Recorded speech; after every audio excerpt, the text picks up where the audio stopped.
probably build the wrong program. So what do I need first? They just need a song. So the very first veterans that came down, like Jesse, when we wrote his song, it was only a guitar vocal of a song that sounded, the songwriter would sing it into his iPhone, and then I'd send it to them. So years down the road, when we finally got money, I would record their songs. Like I'd have someone $600 would record their whole song so it sounded more like a radio quality song give it to them. Because they all were like, can I have my song back? I was like, oh, you have that crappy version. Yeah. Because in my mind, no matter what, it was the process of writing the song. Then a few years later, we started having full band productions where we can actually invite veterans to hear their song be recorded. But every time I added something, I'd backfill all the veterans. So like the veteran who went day one, Jesse, he got his song finally recorded. He could come back as a mentor. So I felt bad they didn't get the same experience.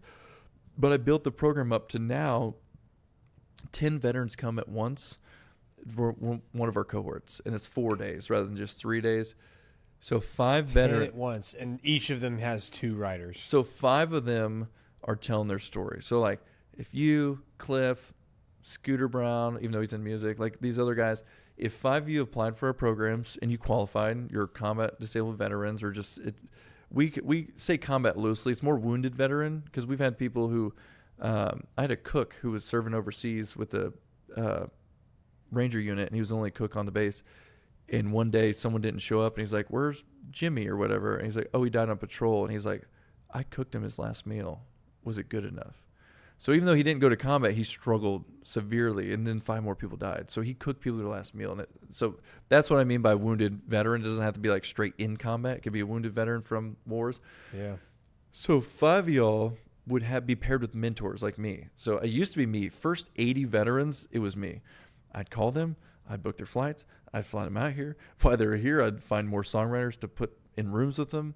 The next one would fly in. I would be keeping up with all these veterans behind, all these veterans in front of us, and the veterans that are going through the program. It was insane. That's a lot to manage. Sometimes like it was hard. Yeah, that's and a lot. I'm taking in every one of their stories. When I tell them what I did, they say, I shot a kid in Iraq, and I can't look at my kids the same, and I can't tell my wife that. Like I'm hearing these stories constantly, and I'm reliving my story every time I do it.